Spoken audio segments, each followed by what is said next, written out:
G'day, welcome. Keep your shoes at the door. Hopefully everyone is doing fine in the climate. Keep well, stay healthy. If you're listening in linear time, there's a lot going on in the world.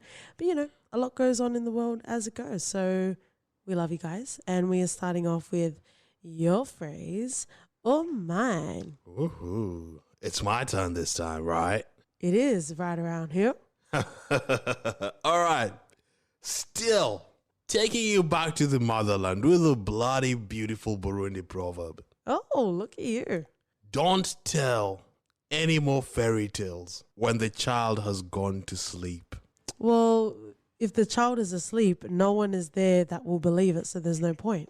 Yeah, more or less. I think there's Tongan ancestry in Gondwana land. Yeah, there's some crossover, mate. Well, if we're all going into lockdown, we are going to start a history podcast, and you bet for goddamn sure Gondwana land is going to be at the epicenter. Let's get on with the show.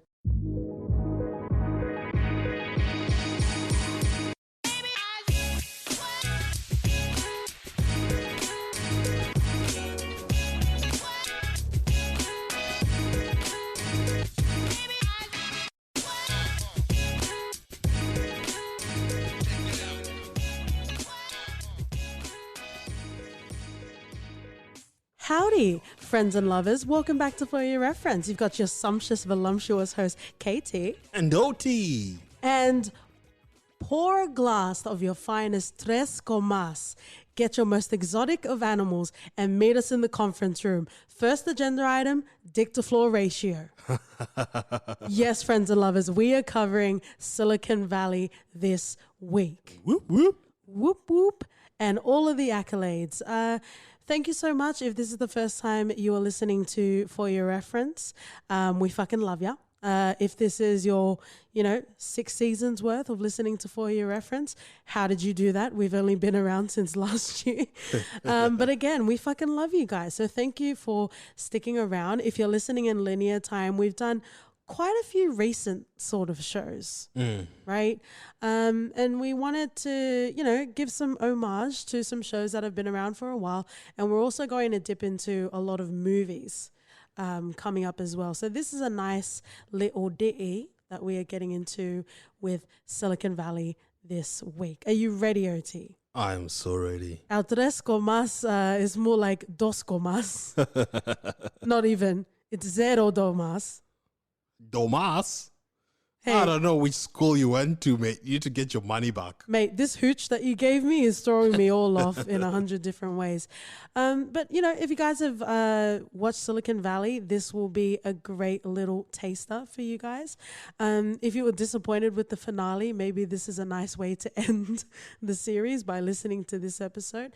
So let's start off with the stats. It came out in April of 2014 on HBO. Mm-hmm.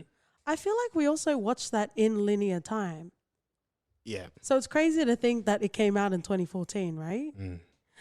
We have the creators John Alschuler, Dave Krinsky, and also the esteemed Mike Judge. Also, check out our Office Space episode because we are learned cinephiles and we did Office Space before Silicon Valley, and it is in a nutshell like a little sound bite. Mike Judge said that it is Office Space for the modern age. Interesting, right?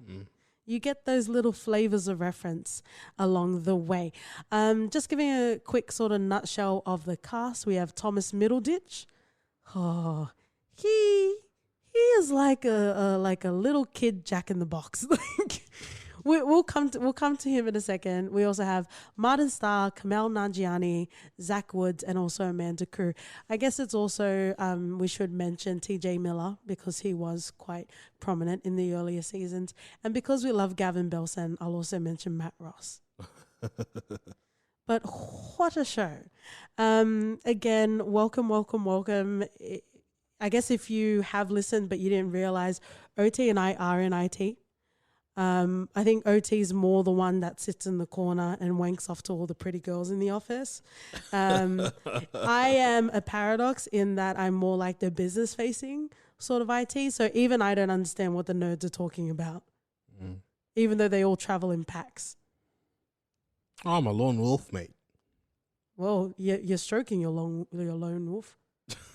I said long wolf, and I'm very proud of that. I will not take that back. All right. Well, let's do it. Let's do it, OT. 6 seasons. I guess we can talk about the quality therein or lack of, I guess we can say. But let's get into it. Let's talk about first impressions. Loved it from the pilot episode. Up until the last season was a bit hit and go. But I really loved this show. It was one of the shows that you watched and you couldn't wait to get to the office and discuss it. I remember especially when you had the dick to floor ratio, everyone was just talking about it in the office. And we kept on looking at each other's crotches, just trying to calculate it all. Oh, come on now. Don't tell me it was all that tease and no crescendo. Well, I'm not going to tell everyone how we experimented, but, you know. It was very Nikolai Jakov from Archer. Yep. How did you actually come across this show? Because you're the one that introduced it into the For Your Reference household. I don't know. I can't remember, but it just one of those things, I guess. It just falls into your track list and you just go on and watch. And from then on, it was just hooked completely and utterly. It hits all the marks that it needs to hit. It really does. Definitely. And even the varying characters, like you have every single one of those in your office right now. Yeah, and I think you're a few of them. We should do like a BuzzFeed You quiz. reckon? We should do like a BuzzFeed Who would you quiz. say? Who would you say closely resembles me in this? Dinesh. You're a dick. No, because he's so incompetent. No, I don't mean it like that. But if you were... That's the first one you went with. Well, we can talk about all of the misadventures with Dinesh, but I'm just thinking about him as the CEO alone. You would power trip so hard, babe. No, I wouldn't. You would trip over your power more than you would trip over your dick. I would not power trip at all. Yeah, you would. Why do you think that's ridiculous? In 2020 OT, I'm crowning you the CEO of the For Your Reference household. All right. This show is turning into a tech podcast. Well, there you fucking go. There you fucking go. Speaking of the dick to floor ratio, according to IMDb trivia, so go and fight them, don't fight me. But apparently they consulted actual professors in regards to the dick to floor ratio, and it is I think like a 15 to 20 page official publication, which you can go and read, and with your workmates you can assess that together. Wow. Right? First impressions. Like we mentioned, we are both in IT, so it was fun to dabble in that world. You'll also notice in the opening credits for pretty much all of the seasons, they do change according to the different brands. Like when Facebook ate up WhatsApp, it pretty much fell into the animation as well. So lots of little details that they had. And also... I know there's quite a lot of pieces and a lot of interviews in regards to, who does, Richard Hendricks resemble, and, who does Gavin Belson resemble? We're just here for the dicks, all the dicks. If you want an informative piece, then feel free to do a Google search, because you're going to get something way more intelligible than you're going to get today. We are more in the world of the show and how much we enjoy it. Just like Monica doesn't like other women, we don't care for the research of the show. Those are some hard digs right off the cuff. So I guess let's just start off with the characters, yeah? So this centers around... I don't know if he's despicable, but he's not very likable. He becomes Richard Hendricks. He becomes less likable as the season progresses.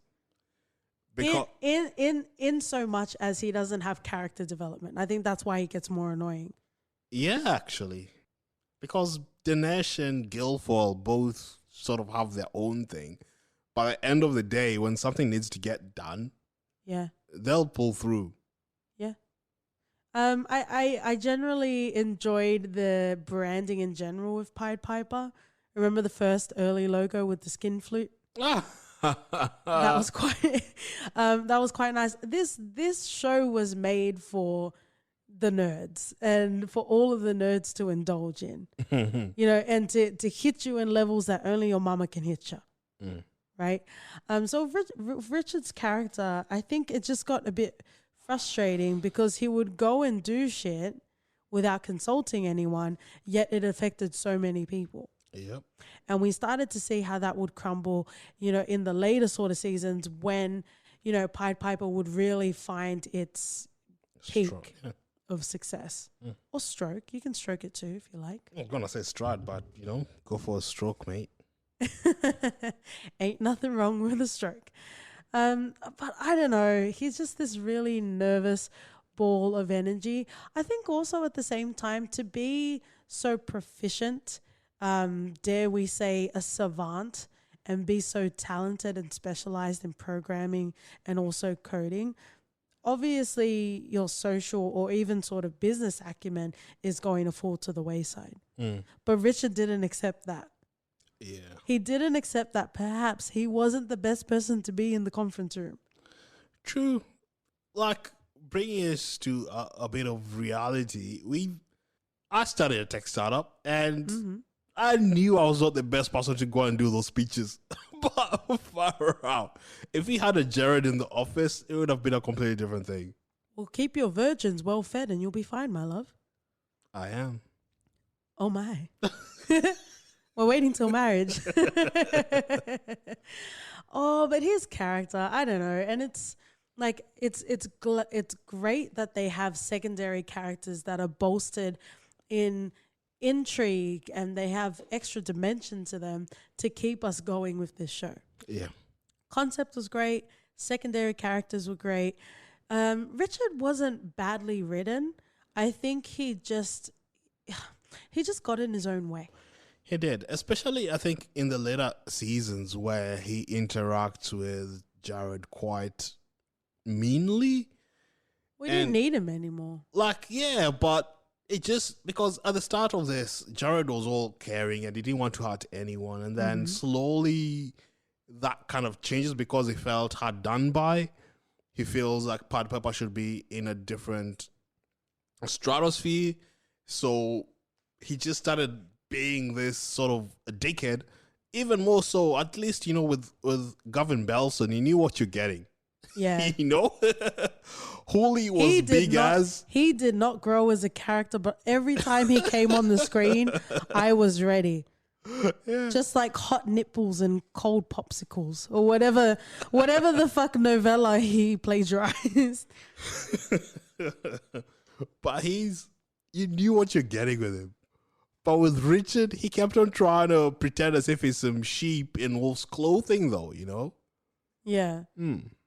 Interesting. I didn't really care for him that much, so I would like to move on to more exciting characters, if you don't mind.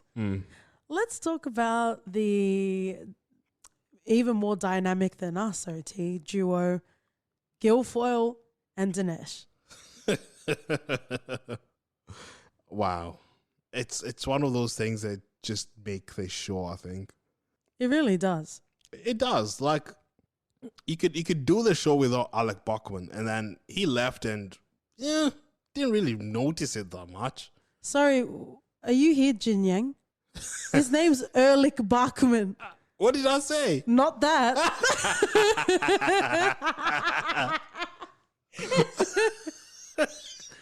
Jin Yang, mate. I told you to stop coming around here. Did you find the hot dog you were looking for? Yeah, I did. Going back to Guilfoyle and Dinesh. Yeah, but like their chemistry, their banter is just second to none in this. I think they really do care for each other, though. They do, yeah, definitely. Yeah. How's Satan? Did you forget that Guilfoyle's a Satanist? Oh my god. It's pretty ridiculous. You know, one of the funniest thing is when Dinesh was CEO and they'd forgotten to update the terms and conditions of the website, and then they had like children coming onto the platform with grown ass men. There are so many tantalizing examples that you have with Dinesh and also Guilfoyle. It is very sibling-esque, but it is very co-worker-esque. You know, people that you don't mind if you have to spending time within work hours, but I kind of don't want to fucking see you after that. Yeah, for sure. We get to see a lot of the fun sort of moments that they have together quite early in the seasons, but even further into spoiler, by the way. I just assume everyone knows by now, but you should still watch Silicon Valley. Even if you motherfuckers, I know you guys like to listen even though you haven't watched whatever we're covering, but you still need to listen. At least promise us that much, that you're going to listen. And don't promise like Rose from Titanic. Give us a proper promise that you're going to watch Silicon Valley even if you choose to listen to this episode. There was the whole sort of Tesla back and forth. It wasn't necessarily just Guilfoyle in the demise with Dinesh, but that was quite fun as well. But it was fun to see their back and forth. Yeah, it was really good to see their back and forth. And one of the things I think Dinesh has like the rigid kind of jinx where nothing just works for him, because you see in the later seasons you get Dinesh. He had an opportunity to go into a project with his cousin, and then he pulled out, laughing at the cousin, thinking it was going to tank, but the cousin managed to sell it for a lot of money, to the point where Dinesh is just there stuck with Pied Piper, going down as a rock and just not knowing what to do. Yeah, and even I think it wasn't the finale, but it was leading up to the end of this series where they were trying to figure out how they're going to fuck it up, right? Because they had built a technology that was so strong that essentially it's going to manage itself to the point where it doesn't have any sort of human intervention. Yeah. Right? Great for AI, terrible for humans. And they're all trying to figure out, okay, how can we fuck this up? Yeah. How can we not fuck up fucking this up? And Dinesh is like, you need to keep me away from this. Right? Yeah, because just to get those, they're going to sign a contract with a lot of money. I don't think they really covered his upbringing, but I would definitely say he was a middle child. Yeah, he was always vying for attention, and he was always doing shit that was so extra and so unnecessary. Like, no one even asked you to flex, dude. Dinesh was that sort of kid, right? Which was weird because having Guilfoyle super deadpan, super not get into shit, it somehow made him, like, Dinesh become even more competitive. Yeah. I even remember one of the funny things I think with Dinesh is he had this relationship with a hacker who he was so scared of to the point where he called the police on her because she hacked into some government. I think it was FBI. Yeah. And then he still played this sort of innocent boyfriend sort of vibe, and he just paints a whole picture of how Dinesh is. He was very he needed to spend some time on a retreat and get to know himself. or when they just cracked the encryption the first time and they hosted the sort of video chat thing. But there was a lot of buffering. So he was chatting with someone from India, I think, and they thought that, the video was really pixelated. And Dinesh was like, oh, maybe I'm chatting with an Ago. What is it going to be? And then when the video clears up later, it's Dinesh that's super. Right? Yeah, it's just hilarious stuff. Like, you can only get this sort of stuff with Silicon Valley. Oh, yeah, definitely. Everyone loves the Pakistani Denzel. He's turning into a Marvel hero.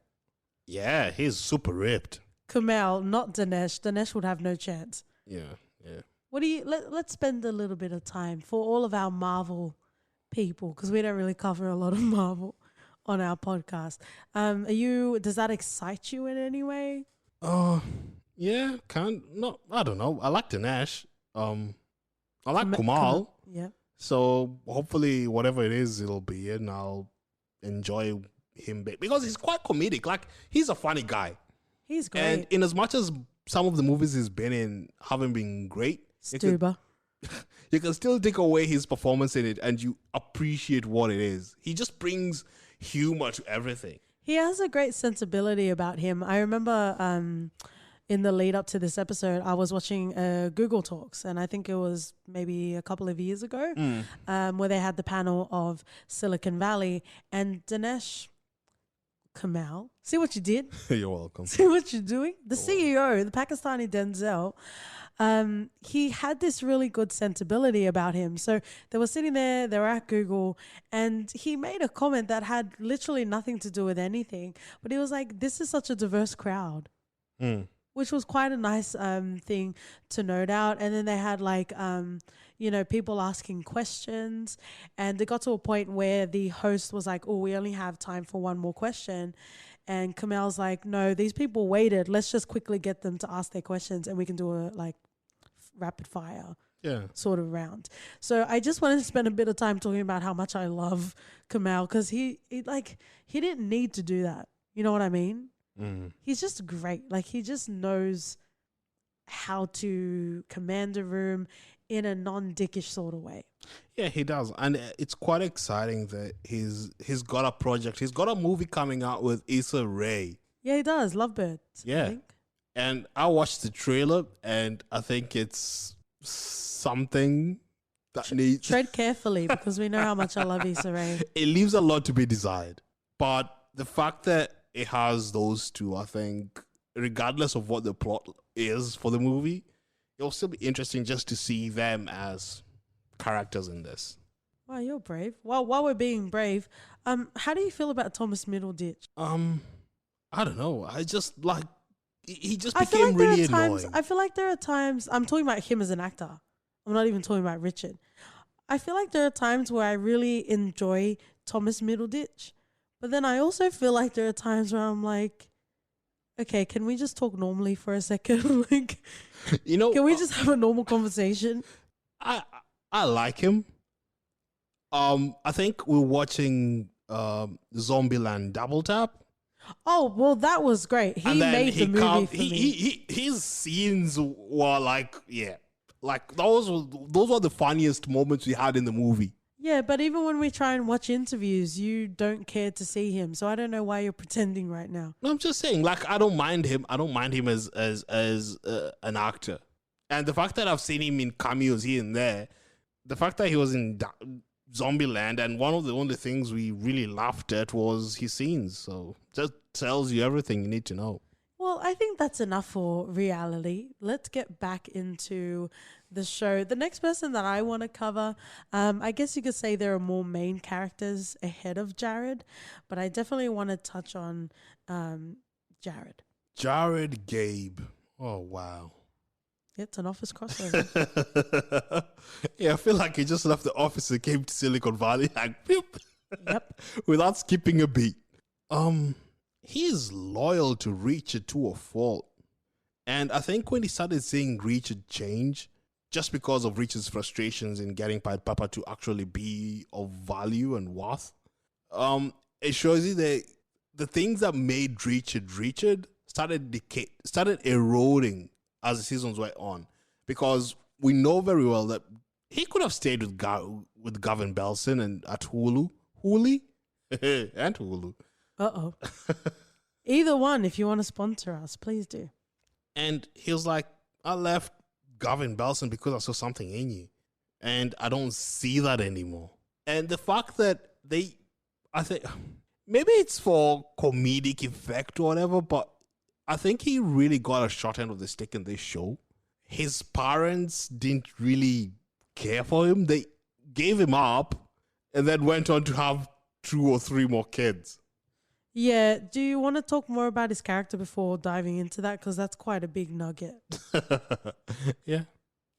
So when we see Jared, apparently his name's Donald, but then I think it was Gavin Belson that called him Jared instead.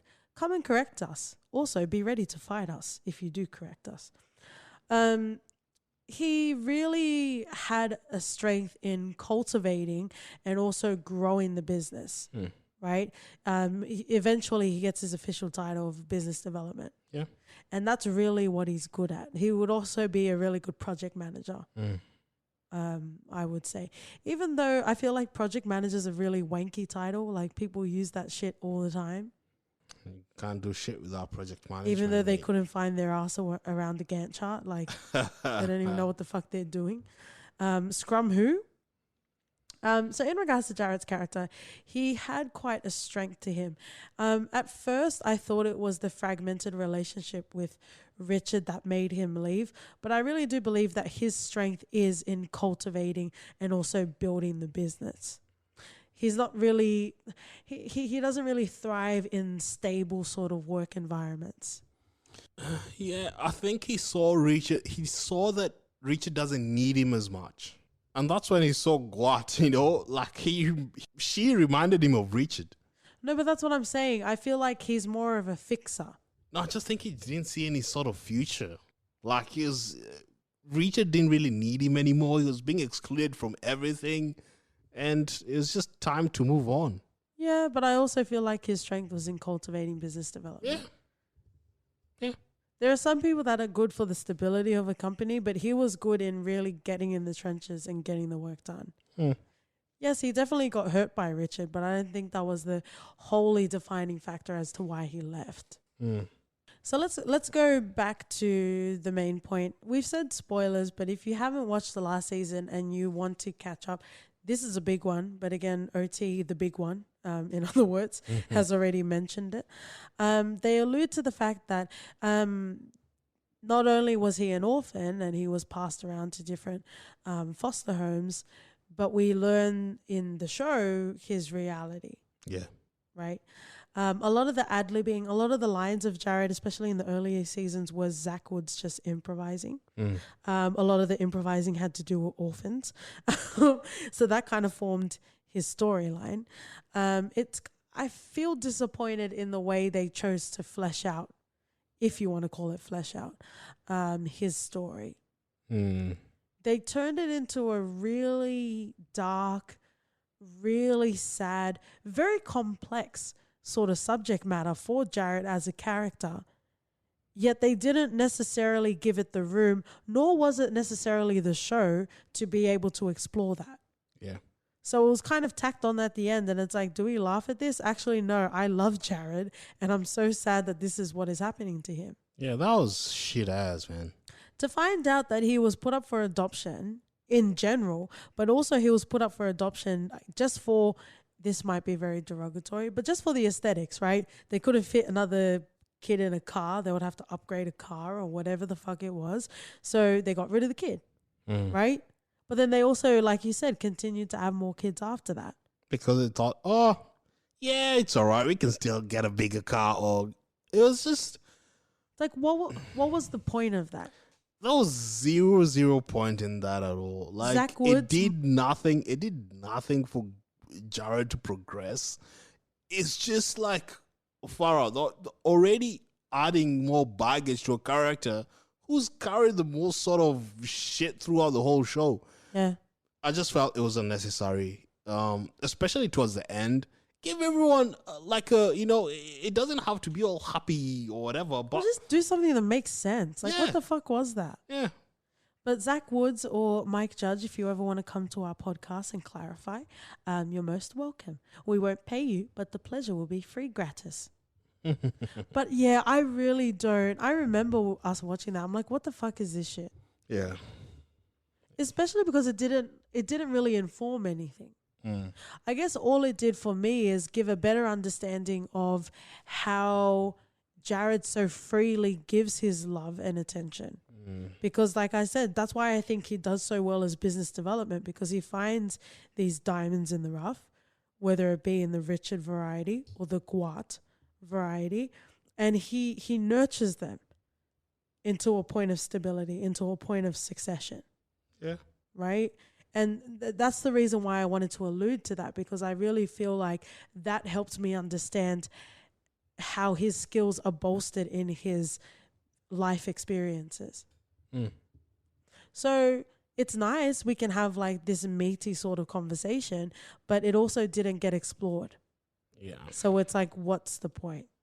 Yeah, for sure. It's like a random stranger coming and telling their life story to you. Like, like you're getting off the bus on the next stop. Like, what do you want me to do with that? A hug would be nice. You going around hugging strangers on the bus? Oh, a hug is free, mate.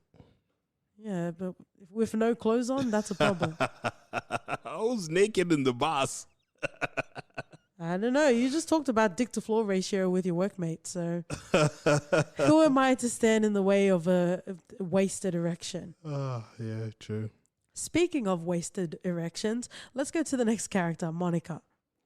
Oh, wow. You're welcome. What a segue, mate. The queen of segues, if you're nasty. I didn't realize this at the time, but apparently the show got some flack in regards to its lack of representation in regards to women. Oh. Yeah, I didn't really think it was a thing, but when you think back to most recent seasons, they do try and incorporate Monica quite a lot, and have her interactions be a bit more prominent and more meaningful. But let's talk about Monica as a character. I love Monica. Like, I think I'm glad they didn't go down the love route with Richard. Or Jin Yang. Oh. You never kiss me on the mouth. You never kiss me on the That's hilarious. Why would I help you? You never kiss me on the mouth. What a reason, mate. Wow. Next time a coworker's like, why did you do this? You never kissed me on the mouth. Brilliant. But I love Monica. Like, I think, she's fought so hard to be where she is. Yes, I agree. And that shows in her interactions with people and how she carries herself. So I'm not gonna, yes, maybe she could have been in more. I think that she was there sufficiently. That she was a big part of Pied Piper. I think they weaved the story of Monica and Laurie quite well in this. So maybe there could have been more females in it, but I think Monica held it down. Yeah, and I agree with you. She was very ambitious. She was like a shark. Like, she knew what she wanted and she went for it, right? And she also took risks. Oh, yeah. Because that alludes to your success in this industry. You need to be able to take risks and you need to be able to back people without any sort of, media buzz. Because once someone gets media buzz, it's already too late to back them. Yeah. Right? So she really invested in Richard because he was smart. Right? He was rough around the edges, but Monica was that business face. Yeah. For a lot of it, right? And she had to clean up a lot of the messes. Like, not Silicon Valley. Pied Piper couldn't be the Pied Piper that it was at the end of this series if it were not for Monica. Agreed. Yes, you have Guilfoyle. Yes, you have Dinesh. But in order to live in the business world and play with the big boys, you kind of need to stroke their game. Yeah. Right? She was there to give Richard advice on pretty much everything. She got Richard, like in with Laurie, I think, as well. Yeah. Like, she stuck her neck out, and that actually came to her demise in one of the mid seasons. Exactly. Yeah. Like, she was even downgraded and went to her office. Her desk was next to a men's loo. Yeah. Just because of Richard. But I love Monica. I think she's one of the most solid characters in this. Hands down. I think she was a solid character, but I didn't even think about how she doesn't really cultivate relationships with women until it was pointed out by the show. Yeah. So pat yourself on the back, stroke your own dick, because that was quite nice. They didn't have to do it. And I guess I wasn't really looking for that. I'm not always automatically being like, I'm pulling my labia up. Where's the women? You know what I mean? Like, that was my vagina talking. Why does it sound so masculine, mate? Because it's Dinesh in there. Then it needs to be softer, mate. It's the tongue and Denzel inside of my pussy. Pussy sounds better than vagina. Nah, give me a cold vagina any day, mate. You really had to work up to that word, though. It doesn't fit. Put some extra words just to buffer it. But I thought it was quite interesting. I think her name was Priyanka. I do apologize. Come and fight me. I spent too much time watching compilations of Gavin Belson, so come and fight me. I'm pretty sure her name was Priyanka, but she already had her own, like, coding with girls, with women, like, women in technology. She already was savvy with all of that, and she was involved grassroots, right? Yeah. So Monica was definitely threatened by that. Right. And it was nice to see that, because a lot of the time, yes, she may second guess herself, but she knew where she was going. Yeah. And she had control over most situations. Mm-hmm. But when it came to Priyanka and she realized, oh, fuck, maybe I'm not for the women. Maybe I am just for myself. It created a conflict within her, which I thought was quite interesting to see. But she was a great character. I thought that was quite nice. Another fun call out, which was one of the, pretty much in the last season of the show, is when they had the HR representative talk about the approval ratings. And then you had Monica and Guilfoyle like fighting with each other about it. Yeah, that was hilarious.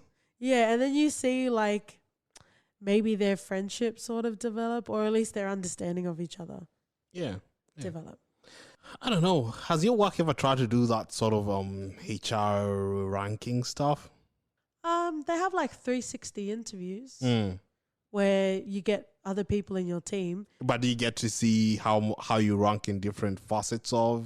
Oh no, never to that level. Yeah. That would cause some chaos in the office. Oh, it so would. Well, for me, I wouldn't give a shit. But then again, watch out for my screenplay, Scarlet OT. No, never officially. Maybe because we couldn't officially pay for the programs. Yeah, that explains a lot. You get the free trial, then after 2 weeks, it's gone, mate. It's like I've learned all I need to.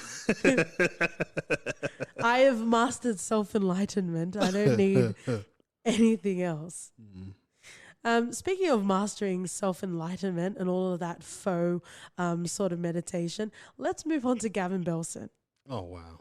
I loved Galvin Besson from the start till the end. Fucking love. Like, he's just himself. Like, you're gonna get, you know what you're gonna get from Galvin, and he delivers it tenfold. There's some surprises he does there. Like, there's some smart things he would do that you wouldn't really expect from him. No, but it was always to feed his own self-interest. Oh, yeah. Yeah. Self-interest above all. Like, even with the Tethics. Where Richard wanted to expose him, he said, fine, expose me, because he had owned Pied Piper at the time, which means you're pretty much destroying your own camps by trying to destroy Gavin Belson. So he's like, feel free, go for it. He's amazing. I love his animal presentations, even though they rile the board every single time, but at the end of the day he delivers. He used to deliver up until he didn't. And after Nucleus got presented, he's like, I've got a question. This is terrible. Or how he didn't see his signature being a dick on the media devices that he created. Sometimes you're just literally up your own ass. Like, you just don't see it. But there was no pretension about him. I know I say that a lot. I fucking love shitty characters. As long as that they don't think that they're the best and they realize that they're shitty people, I'm fine. I'm absolutely fine with it. There was a lot of tit for tat. There was a lot of push and pull in regards to him and Richard. It was like, okay, all right, how volatile is this tech, sort of industry? I get it. But anytime this man was on the screen, I was all in. Yeah. He really did command the screen. Like, any scene you had Gavin in it, like, you just know what you're going to get, and you'd be laughing your pants off every single time. Yeah.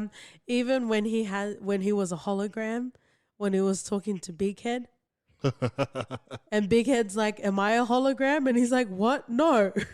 Of course you're not a hologram.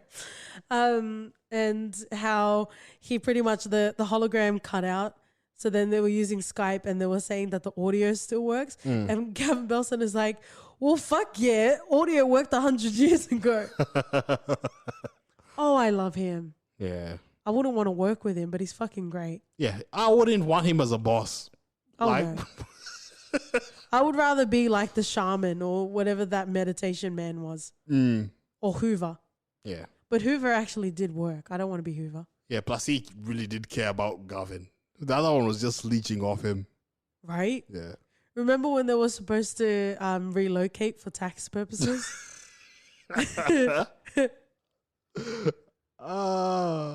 And he suggested that there's two go in his stead, and they're like, okay, yeah, we're not doing that. Yeah, no. Let's talk about plot device. Oh, sorry, Big Eddie. Yeah, he's just a major plot device. He literally only showed up whenever they needed to move the story along. Yup. You're like, what? Okay, my dad will write a check. What? Okay, I'm the professor. Like, Oh, what do you mean we need to write the SSH key on this? Oh, Big Head. He has photographic memory all of a sudden. Yeah. He will say the whole shit out. Far out. He was very lovable, though. Any misgivings he had was, out of his own lack of. I don't think he was dumb. I just think he didn't care. Yeah, he just didn't care about shit. Clearly, he's He smart enough. He went in with Erlich as well. Like, he just signed his name to anything, really. Yeah, he lost a lot of money, and then at the end of it, he still didn't care. But again, he was just merely as a plot device. Oh, yes. As a way to move to either save Richard or, just to save Richard. Yeah, because Richard was the fuckhead. Like when they had to bring the servers into, was it Stanford? Because he was a lecturer in a uni and they had to use, pull their servers there. And you know what? Big Ed has a way for us to do that. So it's just... He was always around. He was always around. But he wasn't malicious. He wasn't hurting anyone. And it was nice to see him whenever we got to see him. I thought it was quite nice that at the end of the series, it was pointed out to him that maybe he was named Big Head because of his last name, Bigetti. Because he doesn't really have a big head, does he? No. If anything, they should have called him Big Gulp. Big Gulp? It's those big ass fucking drinks that the Americans drink. I thought you saw him suck something. I was like, what? Is this not your niche? Nah, mate. But he's, I really wondered about his usefulness up until I think the last season where they just painted him as this sort of, smart photographic memory kind of person, and he'd rescue Pied Piper. Let's talk about the Erlich in the room, the TJ Miller of it all. Oh my God. We might become best friends with TJ Miller, but for now, let's be honest. Who told him that this would be a good idea? Emoji movie, mate. Yeah, right? Man, sometimes people drink their own Kool-Aid, mate. Just ridiculous. Like, don't get big for your own britches. And that's your phrase or mine for free. I don't even think I've seen him in anything other than that. Deadpool. He was in Deadpool. He straightened his hair. Cool. Cool, guys. Super cool, guys. Oh. He plays a role and he plays it well. Whether he wants to explore different sort of character roles, we are yet to see that. Yeah, hopefully all works for him. Because he should have fucking stayed on the show if he was just going to play the same sort of characters. He should have. He didn't need to fucking quit to do Emoji Movie. And Deadpool. That came later. His Wow. sole reason was Emoji Movie. He was like, mate, I'm big time here. Fucking Kumal had to write his own fucking movie, and he still was part of the cast. You didn't see him ziva it up and go. And now he's like a Marvel daddy. Yeah. But let's talk about Erlich. Let's talk about Erlich as a character. I feel like he was technical enough in order to exist in the Silicon Valley world, but he wasn't just barely. He wasn't nearly as proficient as Richard, for example. So Erlich kind of served Or even as... Jin Yang, yeah. Yeah, because he could identify the hot dogs. Oh, Dick, not Dick. And the octopus. The octopus, and it was just for recipes. Yeah. So good. But in regards to Erlich's character, he wasn't necessarily the most technical. So he was kind of our world in Silicon Valley. So, you know, whenever he was in the scene, it needed to be explained to him. So we got a better understanding of tech and how that world sort of works, right?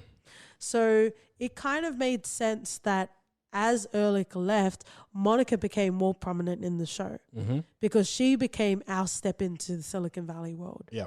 Things were explained to her, right? At some point, Jared needed to be explained stuff, but he picked it up quite quickly, right?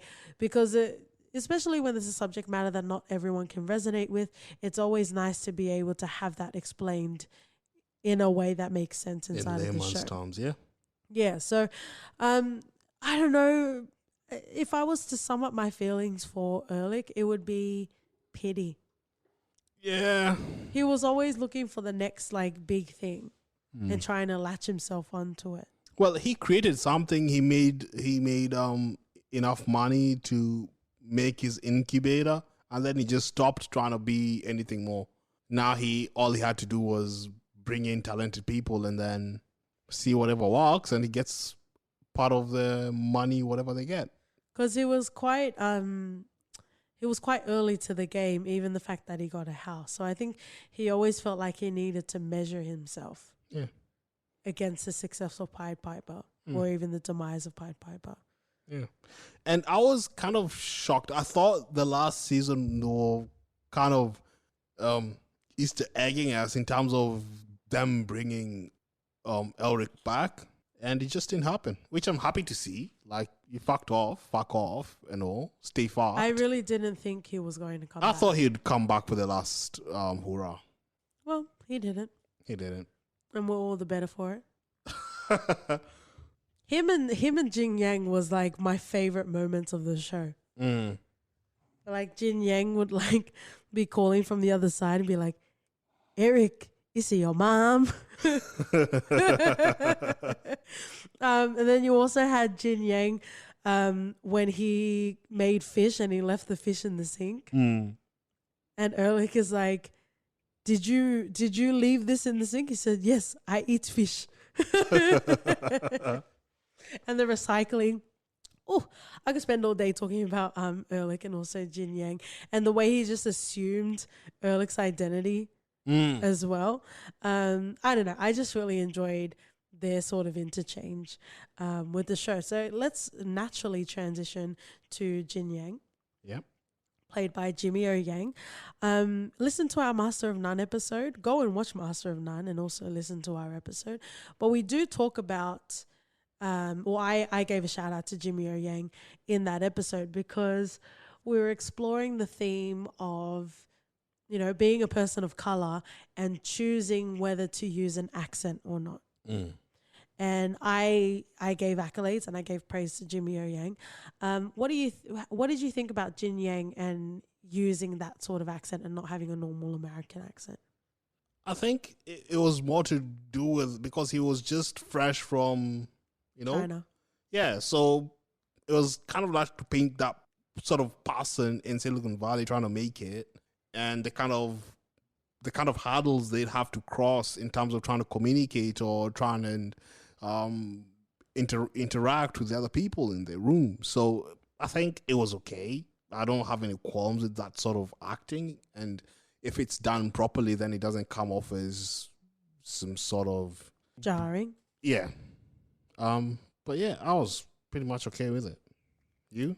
But also being in IT, it's not an inaccurate representation of who is in IT. You know what I mean? It's not like a Breakfast at Tiffany's caricature of an Asian person. No. Right? Because I don't think it was Silicon Valley, but we were watching something and there was just a room full of white people. And I'm like, this is not a developer's room. Like, this is not Like, come on, let's be real. Go into any IT company here in Sydney, mate, and just see what's going on. Why are you laughing? You're one of them. Hey. Diversity cuts both ways, my love. Oh, mate, what do you mean? I'm doing a podcast. I'm not a developer now. What do we always say, OT? Self-awareness It's key. is key. Okay? Get it together. Yep. But Jin Yang was smart, you know, aside from the accent, aside from all of the fun little tirades he has with Erlich, he is smart, even though he just called it not Pied Piper. But you know, there are parasites everywhere. Yeah. In fact, the sooner you launch a product out there, the minute you'll get counterfeits of it pretty much quickly. Yes. And if you hear a podcast that came out after us and they sound better, just remember, starting the podcast first is most admirable. Yeah.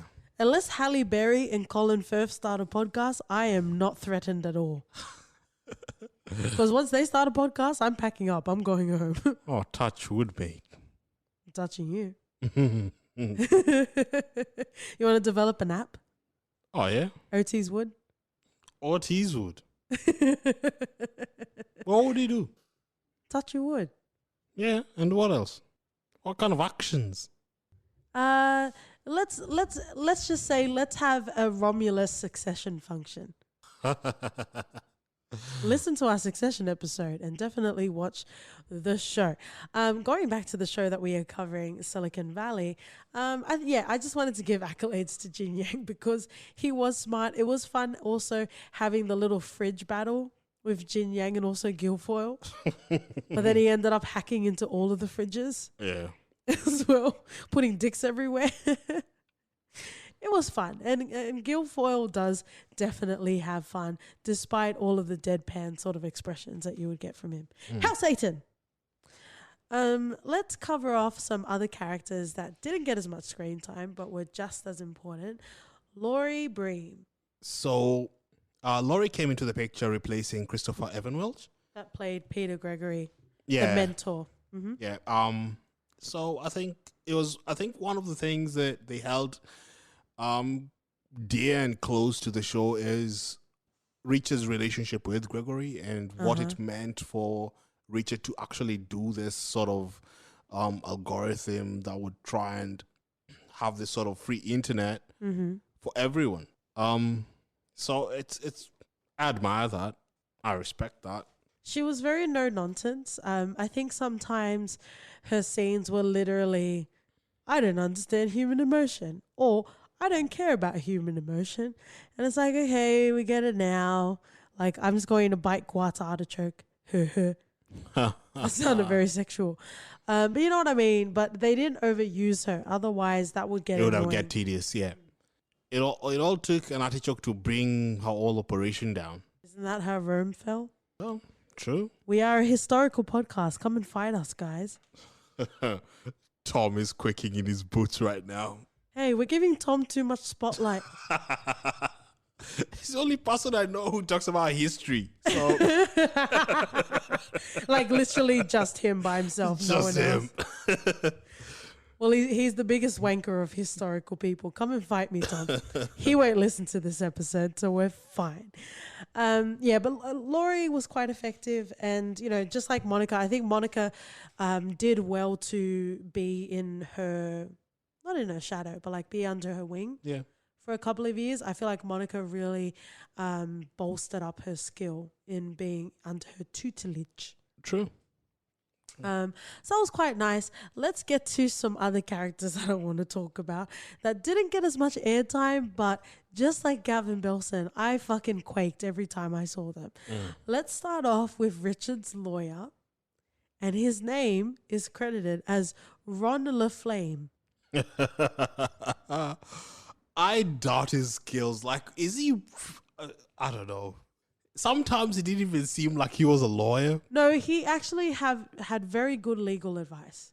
That was later in the season. He was just like hippy dippy every other time. Maybe so. I just felt like he was dodged from the get go.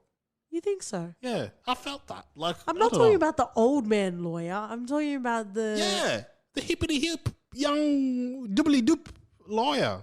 Did you grow with Bill Cosby in the womb? Every black person grew with Bill Cosby in the womb. Here's a life lesson, kids. If you don't know what to say, change the subject. I really enjoyed him as the lawyer.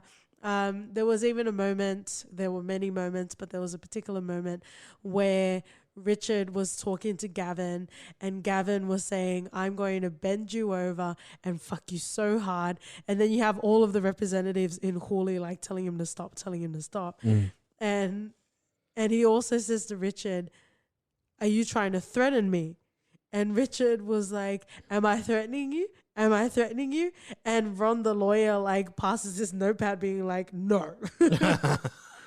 I feel like he gave very good, like sound legal advice, but he wasn't your friend. Like he wasn't going to stop you from doing shit. But once you've done shit and I'm on your retainer and you need to pay me, I will give you advice. Well, I guess so. I don't know. He just didn't struck with me, I guess.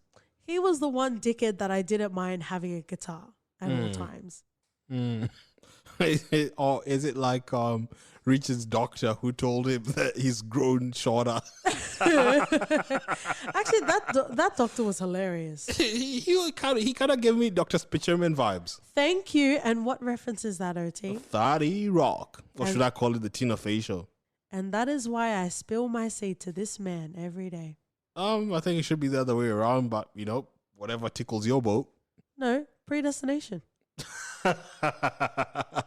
Reverse prima noctis, my love. Yep.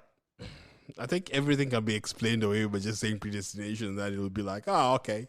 No, that was a very succinct example. Thank you very much. You're welcome. I wasn't trying to take anything away from you. Just because you give a 30 Rock reference doesn't mean you're superior. I thought I had bought a yard, so I guess I used it all up. In all the right places. Mhm. I just want to give a shout out to the lawyer because I fucking love the lawyer. I think he was great. And like any sort of moment was tantalizing and I really love seeing him. Even more so, OT. I don't want doors like this. I want doors like this. These are billionaire doors, OT. I fucking love Russ Hanneman. You know there's actual site for Russ Fest? Oh, is there? Yes. And they actually sell merch for Russ Fest. But everything, even the fucking bandanas are sold out. Are you the one that told me Tres Comas is actually a tequila drink? Tres Comas is a real tequila drink and you need to stop giving me this hooch. Mate, I think mine's missing a comma there somewhere. It's missing some quaaludes. Call me reference. Wow. Really? It's a callback.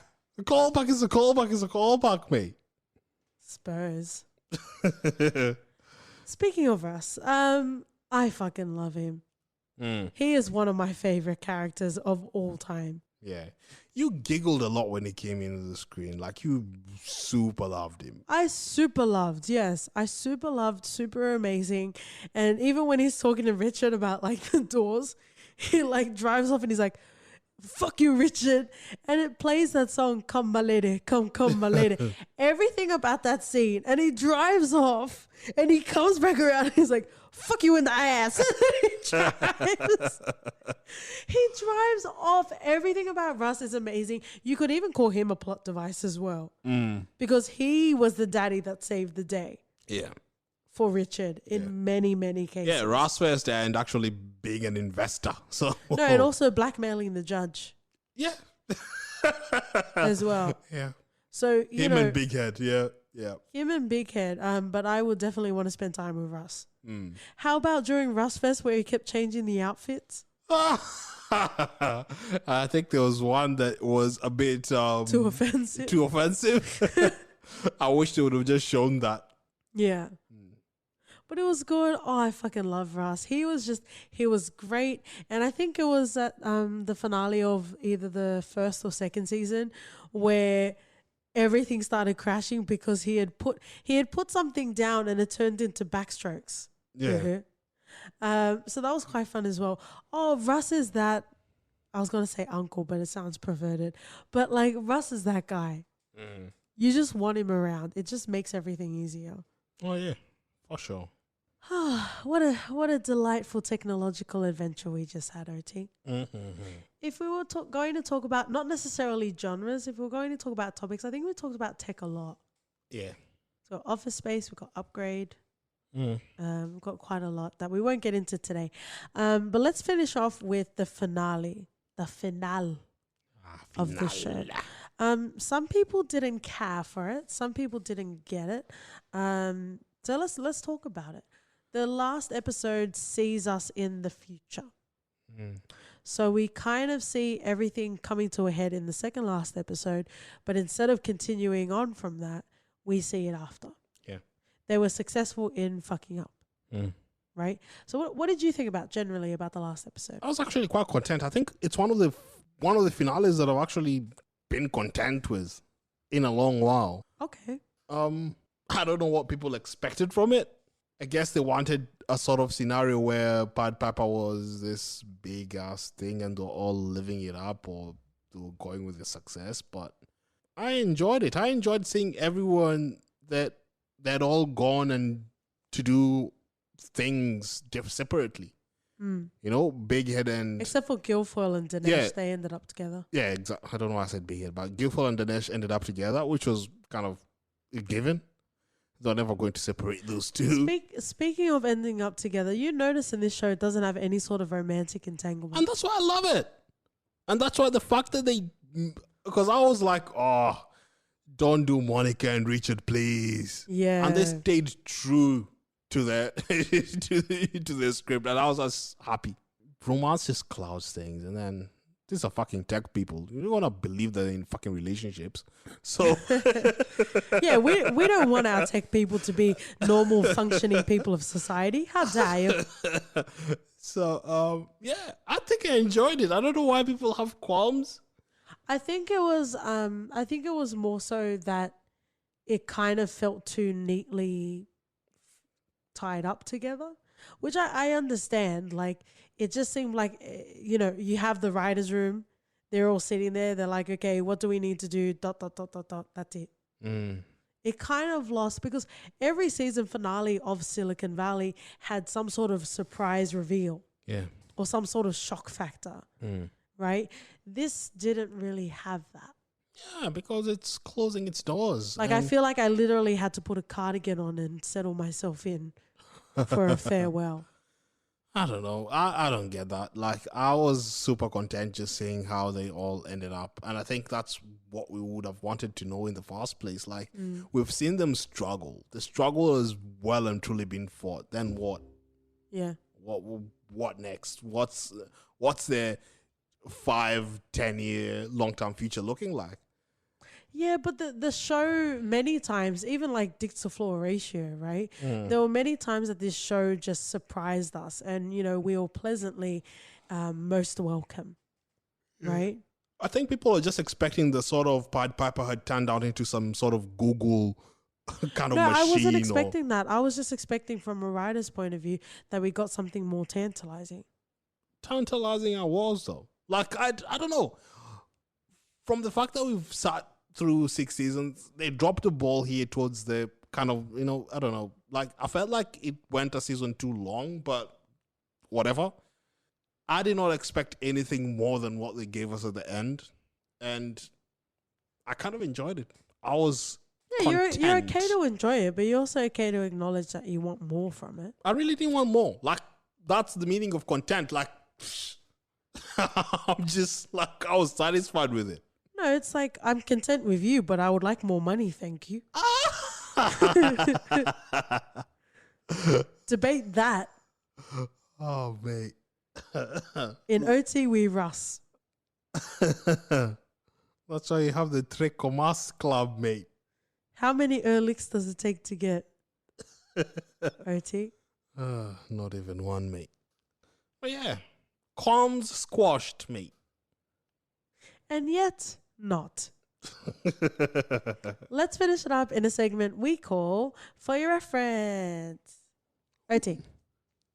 I'm gonna reference an Australian show called Utopia. Oh, bloody ripper, mate. Bloody Ripper. If you want to see your day-to-day sort of work environment, then Silicon Valley, of course, took us there. But Utopia, mate. Utopia crush it as well. And if you've ever worked for government, you will definitely resonate with Utopia. Yes. It'll be one of those shows you'll laugh. But you won't be laughing just because it's funny. You'll be laughing at yourself because fuck your life. Yeah.